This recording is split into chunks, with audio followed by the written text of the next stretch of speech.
I first met Jeff through a paper called Synclassical Grammaticity and Infinitival 2, I think.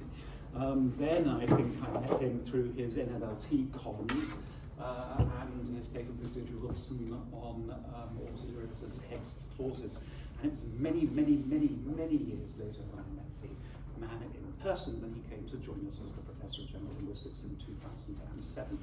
I was delighted to be invited to teach syntax with him in 2010. That's very nice, thank you very much.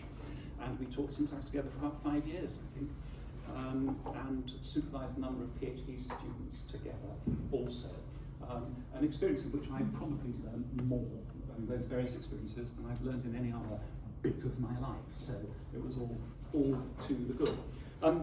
Jeff and I have in common UCL history, and at UCL I wrote my PhD for Dick Hudson, and over the years on and off I've worked on word grammar, and I'm going to talk about a problem in word grammar for you today.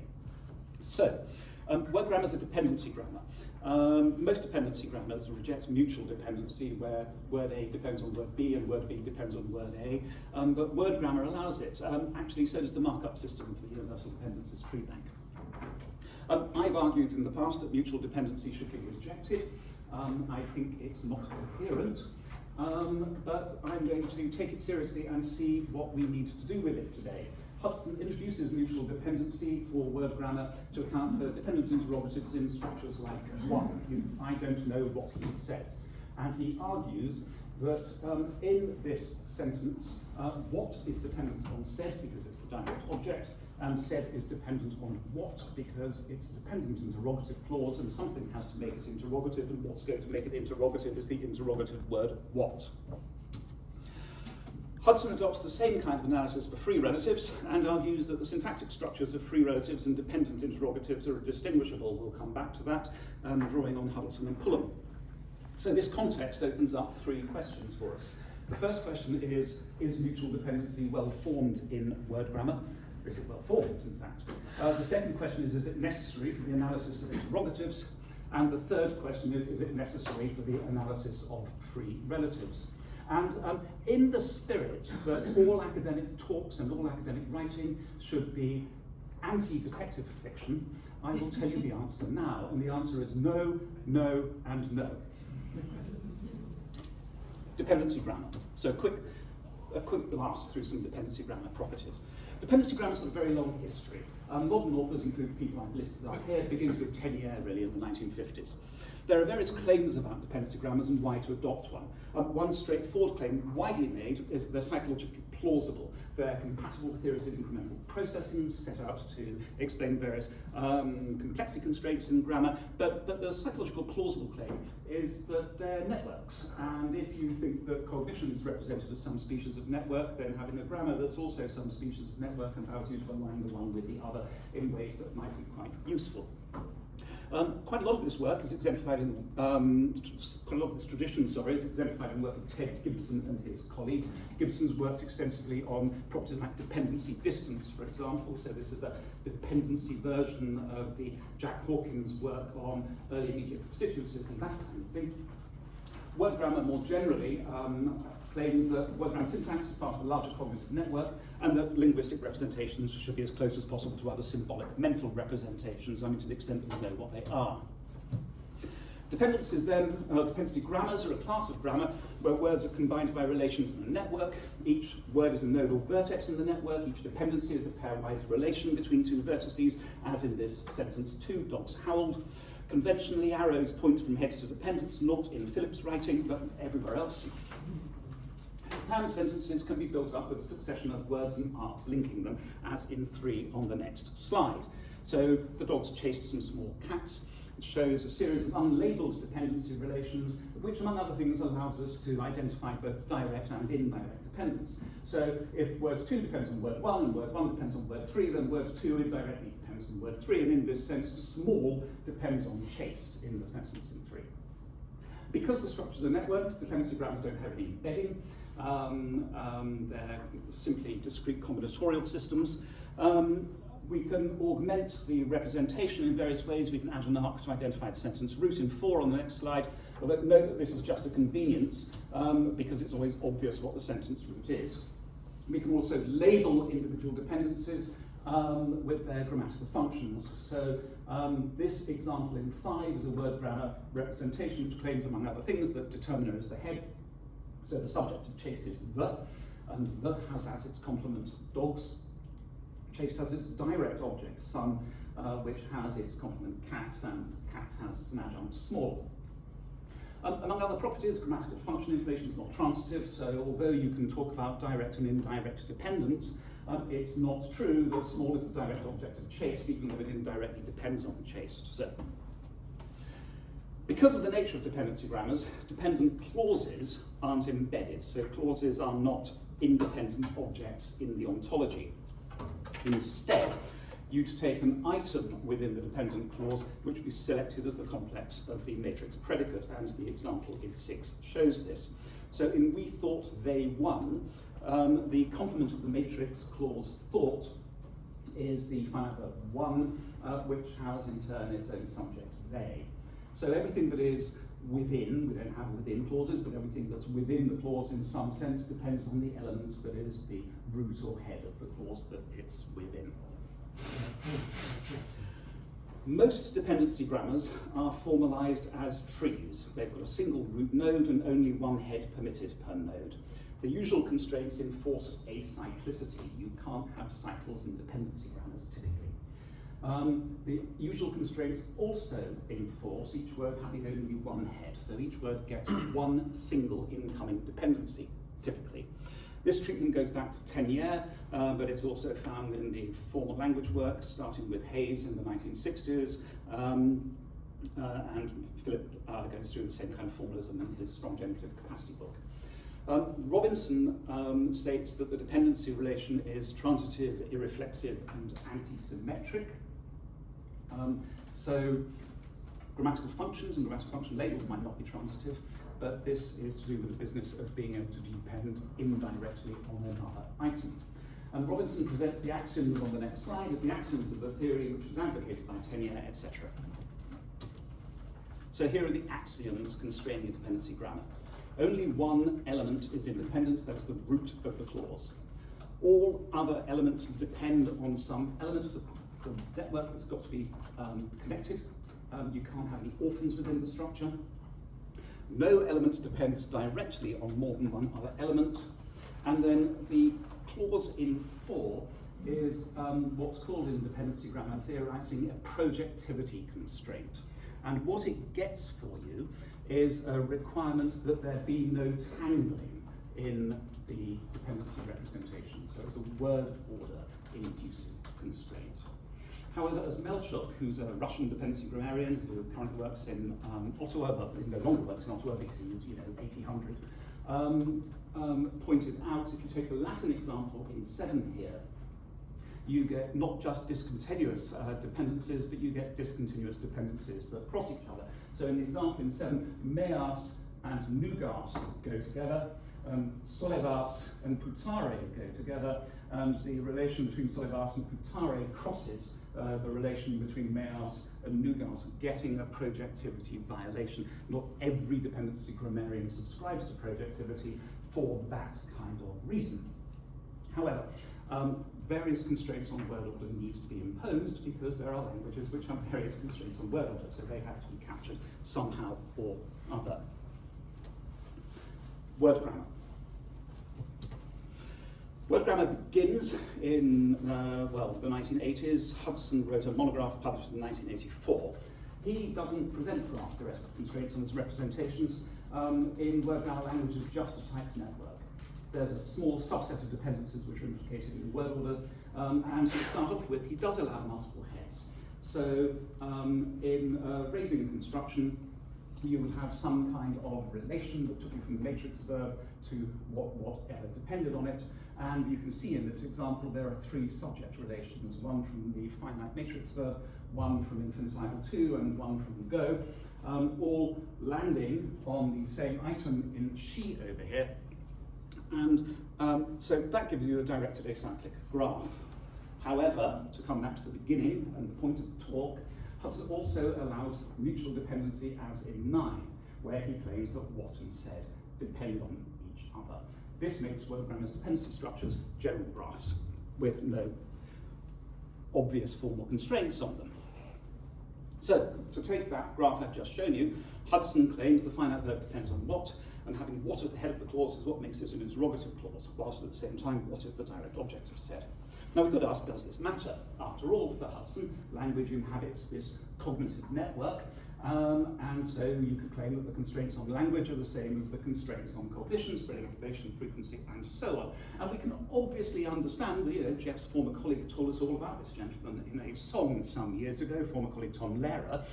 We can all understand the relationship between Oedipus and Jocasta. On the one hand, Jocasta is Oedipus's wife, and on the other hand, Oedipus is Jocasta's son. That's obviously not a converse relation. The converse relation would look rather different.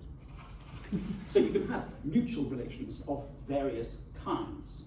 So it is possible to argue, one could argue, I think, as long as the structures are consistent with network theory, and as long as they're consistent with the ordinary properties of cognition. Network theory is defined for us by people like Ferrer Cancho and his colleagues. These are properties of networks having things like a small world structure or so on. But this would be fine. But it's not fine, it's bad. And the reason it's bad is that mutual dependency is not equivalent to cognitive loops like the relationship between Oedipus and Jocasta. Word grammar syntax might well be embedded in a cognitive network, but unlike ordinary network contexts, syntax is hierarchical, it's linearized, it triggers various forms on the nodes, such as agreement-patterns, case government, and it interacts with prosody. So those properties have to be captured in some way. In word grammar, syntax is the classification of actions, events by actors or speakers, but nevertheless, some cognitive constraints on the network would still apply. And I'll talk about that briefly first. We can see how some of the nature of human cognition would place constraints on syntactic structure. I've mentioned this already when I was talking earlier about Ted Gibson and his colleagues, but there are claims that working memory constrains dependency distance. So mutual dependency, it would need to be consistent with design features of the cognitive network. It's got a small world structure which might facilitate retrieval, might minimize the loss of activation during processing, it might facilitate chunking in the sense of magical number 7 plus or minus 2. But Hudson says this is the thin entering wedge of my trio of no's at the beginning of the talk. In a mutual dependency analysis of determiner and noun, he writes, since determiner and noun depend on each other, either of them can be the head of the noun phrase, and the choice can be left to the surrounding construction. So, for Hudson, mutual dependency would make either word the head, depending on the surrounding linguistic context. Within the phrase, both words would determine the position of the other, each word would select the other. This would make the structure headless, which word would be responsible for distribution, selection, linear position, or government. And this is a problem for resolving the structural analysis. So in one sense, it's a problem for parsing. If the head of the structure is unknown, how do you do something like the now or never bottleneck? The bottleneck drives anticipatory parsing. You need to be able to predict what's coming up. It requires linguistic units to be chunked and passed up to longer-term storage as the speech stream moves along. But it's also just a formal problem. How is either word 1 or word 2 is the head? How do you make a choice? We don't have variable rules, so we're left positing two conflicting statements. Word 1 is the head and word 2 is the head. Well, contradictions like that can only be resolved by stipulation. Well, that's no good. But also, in this theory, contradictions are used to rule out things that don't work. So if you get contradictions when you've got multiple inheritance, so a single item inheriting from two categories, and it inherits contradictory information from those two categories, then you get a failure of structure. And such failures of structure are alleged to be responsible for the absence of and in many but not Scottish dialects of English, or the ungrammaticality of he was seen cross the road. So I'll take this example, it's a bit easier to explain. In he was seen cross the road, the sense of see is the physical perception sense of see, and that has a percept argument. And the percept argument, when it's complemented by a bare infinitive, has to be the event argument of the bare infinitive, or some semantic representation that corresponds to it in some way. And in the passive, the percept argument has to be the subject. And the two rules don't conspire, they disagree with each other, they fight. And so you don't get this structure. And you don't get this structure in English, you don't get it in Dutch, you don't get it in Portuguese, you don't get it all over Romance. So if contradictions render both lexical and constructional gaps like this, the contradiction that we had on the previous slide should make mutual dependency analysis impossible. And if a mutual dependency analysis were required for dependent interrogatives, there should be a constructional gap. There shouldn't be dependent interrogatives. So there are various ways of avoiding mutual dependency. We can define different classes of relation so that there are mutually constraining relations which are categorically distinct without any conflicting information. Alternatively, we could allow WH features to percolate up to the main verb, make the main verb the head, and allow the clause to be interrogative, for example, for that reason. And we have to have a theory of feature percolation because of examples like I wonder how quickly they ran, or the arras behind which Polonius hid. In how quickly, what we had is an adjective phrase, but the WH features of hows would percolate up to the adjective in some sense, and then of course with the prepositional piping example, the word behind has to have the appropriate features for movement. Another thing we do is find ways to ensure that WH just isn't the head. For example, we could define interrogatives semantically. Free won't work for free relatives. Something similar might work for headed relatives. And free relatives have different internal structure from interrogatives and headed relatives. Free relatives have a matching structure. So these examples from Bresnan and Grimshaw in 1978. So I'll buy whatever you want to sell has the same distribution as a noun phrase, I'll buy the turkey. John will be however tall his father will be, has the same distribution as an adjective phrase, 6 feet tall. Although my letter, however you word yours, will have the same distribution as the adverb phrase quite carefully. So embedded interrogatives have the distributions of clauses, but free relatives have the distribution of the word class of the WH item. They also don't behave like clauses. So, dependent interrogatives occur in the same grammatical positions as other dependent clauses. I know that she won, I know who won. Who won that she won is immaterial. It's immaterial who won that she won. The main point is who we have sufficient evidence to convict, that we have sufficient evidence to convict. I consider who cheated less important than why they did. I consider that he cheated less important than why he did, and so on. So, dependent interrogatives behave like dependent clauses distributionally. There are other differences between free relatives and interrogatives. So fused relatives in CGEL terms with the distribution of their lexical categories, and there are some examples contrasting free relatives and interrogatives here. What ideas he has to offer are likely to be half-baked. This is an agreement phenomenon. What ideas he has to offer remains to be seen. Singular agreement is required, so what ideas can't be the subject of remains here, and it can't be then the head of this clause here in the interrogative example. You get subject auxiliary inversion with free relatives, you get extraposition with embedded interrogatives, you get piping with, well, you don't get piping with free relatives, you do get piping with interrogatives, and so forth, because I can't actually remember what the last point is. Right, so now some structure, parents and dependents. I'm going to start off by factoring out different kinds of dependency relation. Robinson's axioms for dependency grammar enforce acyclicity. They ensure that every item has a single parent. The system, though, still requires criteria for parenthood. Robinson hasn't given us those. And the obvious way of resolving the word grammar problem with its conflicting rules is to establish what criteria can be applied systematically. So, for example, a parent selects the form of its dependent, so she versus her. A parent requires or licenses its dependent, you license an adjunct, you require some species of complement. A subset of dependents, I'm calling them parents, responsible for the position of dependents. Word grammar calls this the landmark. In a parent-dependent pair, sorry, that should be P, that is selected by the higher head, and there are semantic patterns associated with particular parent-dependent pairs. These ideas come down to, or come from, emerge from the Zwicky-Hudson debate from the 80s, when Zwicky dissociated various features of head, Hudson argued that they all converge on the same relation, and Zwicky then analogized to subjects, saying this: the literature on subjects has gradually disentangled a number of notions which coincide with prototypical instances, blah.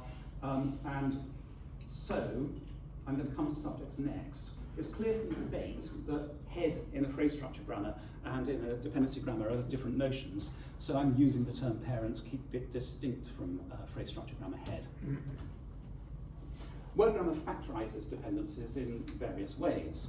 There are ordinary dependencies associated with semantic information into word relations, such as selection and agreement. There is a landmark relation before and after, which gives you relative position.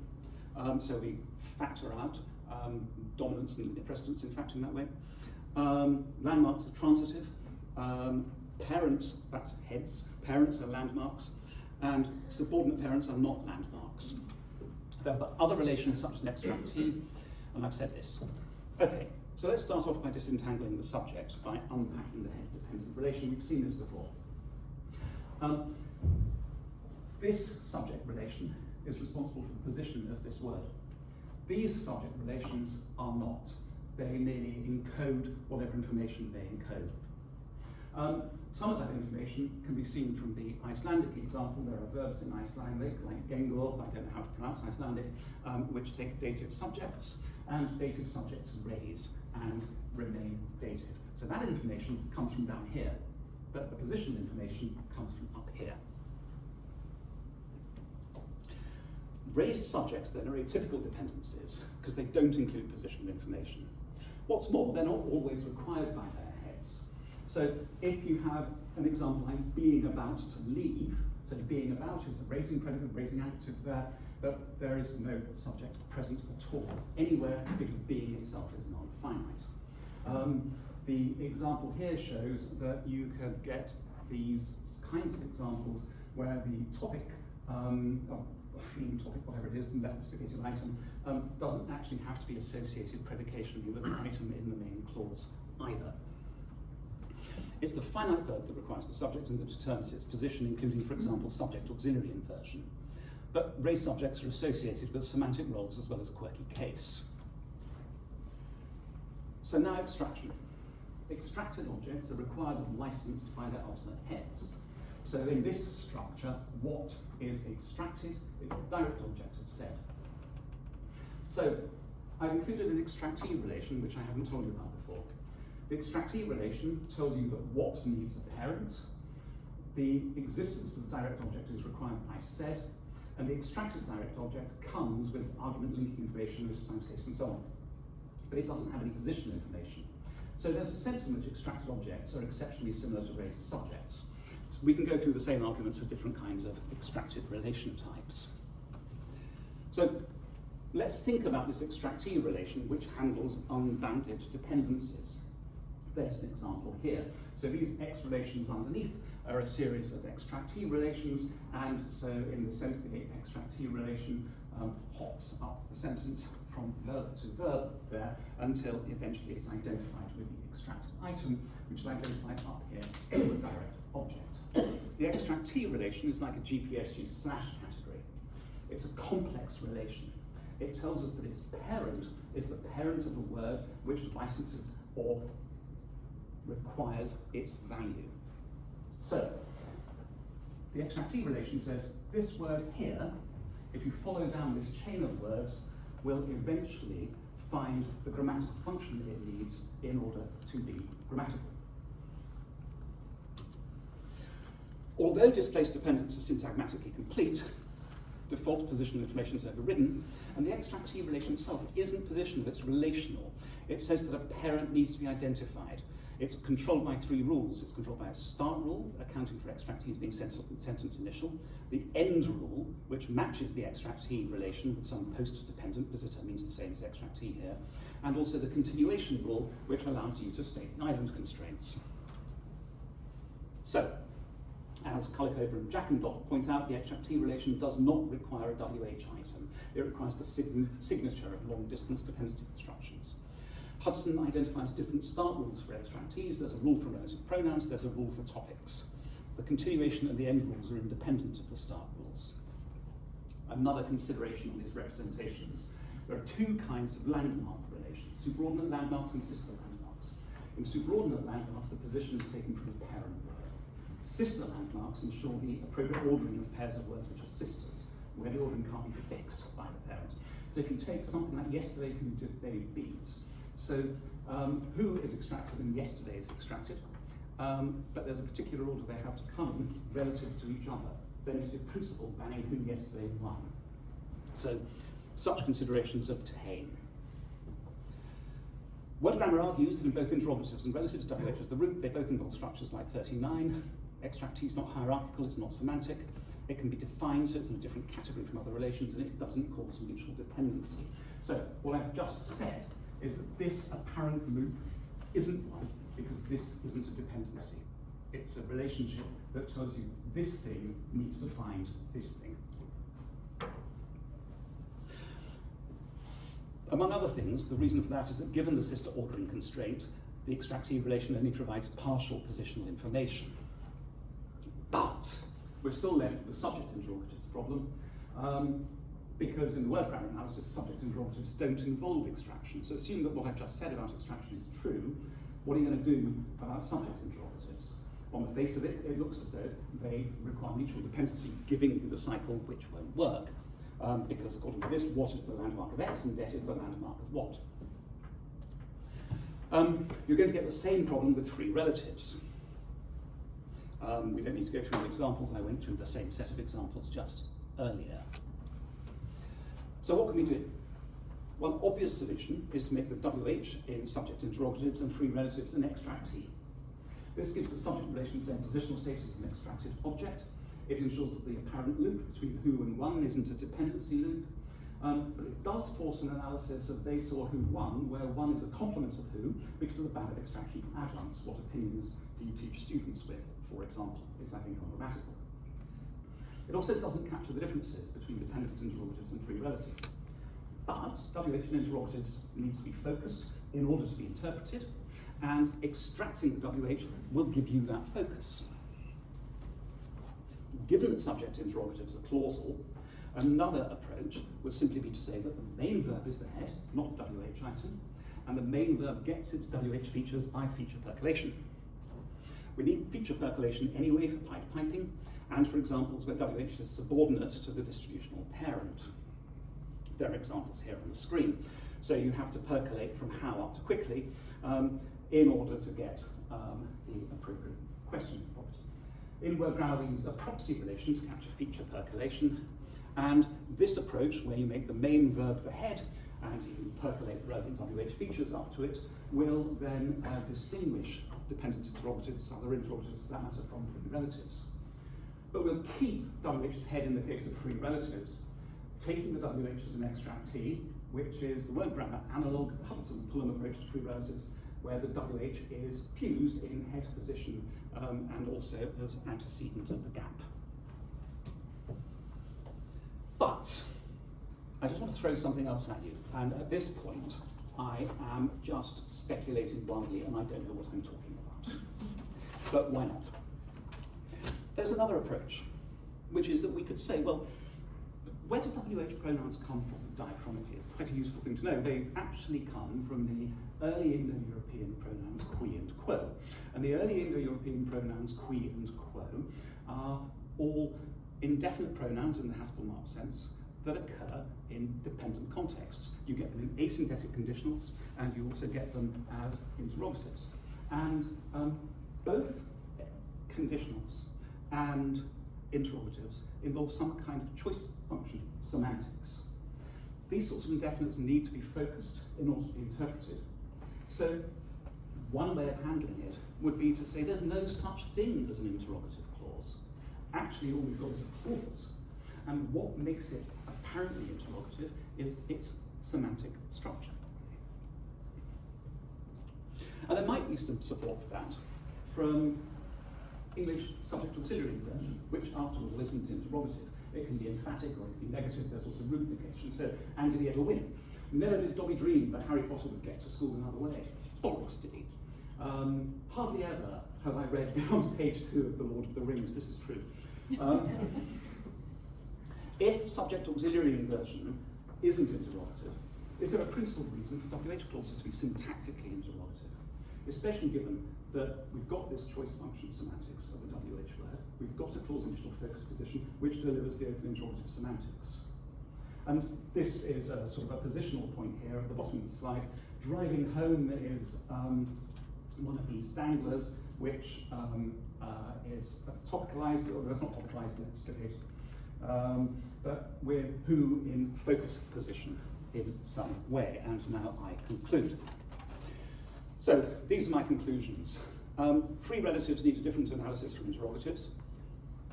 We can do that because not all dependencies are dependencies, because dependencies can be dissociated from positional information, because the extractee relation is more like an instruction to find a parent, but mutual dependency is absolutely ill-formed. Thank you very much.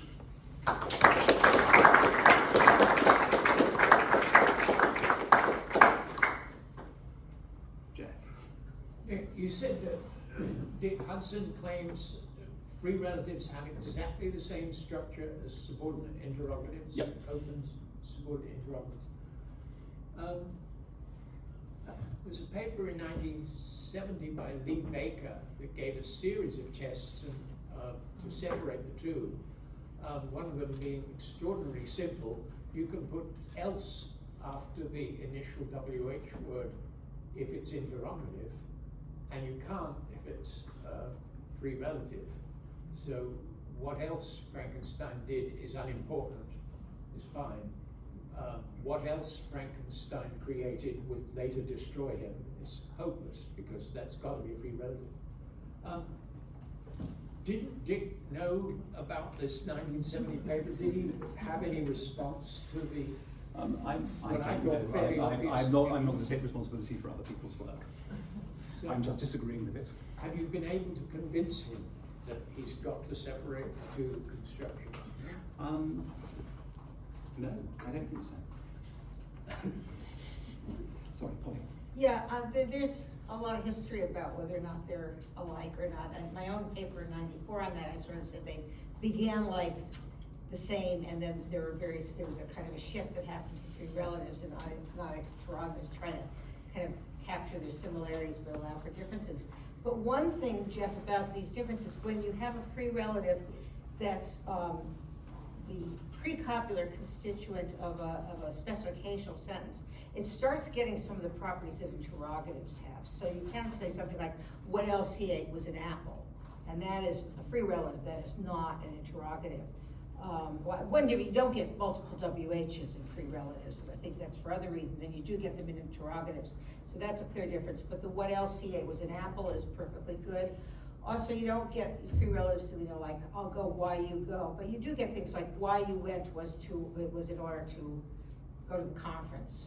So diachronically, those free relatives have their source in conditional correlative structures. Where the conditional correlative structures have a pattern that, like, I'll give you an un-English version of what you might get in some package sites or Latin. Okay, so whoever wins the race, that one will get a prize. Right. Okay. So it's got two interpretations. On one of those interpretations, it's an asynthetic conditional. On the other interpretation, it's actually like a relative clause, and there's a clear ambiguity between the two kinds of patterns, with the definite pronoun, the correlate, identifying the referent of the WH in the apodosis. And so I think various things happen in that structure, but English is a bit weird. Early English, there's no evidence that that you can find the sort of conditional correlative structure in early English. What you get is free relatives, but you do get those free relatives with that kind of conditional interpretation. Even though, and with the conditionals, you do also get multiple WH in them. Yeah. Ryan. When you were setting up the problem of mutual dependencies, Ryan, I'm hard of hearing. Sorry. So could you be loud for me? Earlier on, when you were setting up the conceptual problem with networks and mutual dependencies, you mentioned something about, but syntax is hierarchical. And isn't that an assumption that dependency grammar challenges? Well, I don't know about that. I mean, if for example, X is required because Y needs a direct object, that's a hierarchical relationship, isn't it? It's not hierarchical in the clausal sense. You wouldn't talk about embedding in that way. But in the requirement conditions and the licensing conditions, I think it's reasonable to talk about a hierarchical. I mean, it's a very flat structure in a dependency grammar. You don't have hierarchical phrases embedded one with the other, or tall trees or anything like that. But you certainly have these asymmetrical relationships. And what else are those asymmetrical relationships if they're not hierarchical? I mean, something has to depend on something else. And the something else is also responsible for the distribution of what we could call the emergent phrase. So dependency grammar doesn't have phrases, but if you have extraction and you move ahead, then you move the head with its dependence. Right, that's interesting. I mean, the dependency grammar doesn't have phrases thing as well is interesting because people seem to be quite interested in creating something phrase-like, like concatenate or something like that, right? That's, I mean, yeah, there's that tradition in Osborne's court, and actually you could say that the projectivity constraint is a way of capturing the sorts of distributional properties that you find in phrase structure models as well. So, I mean, I think there are some, Philip can tell us all about this, and there are some very real questions about actually how similar and how dissimilar phrase structure grammars and dependency grammars really are.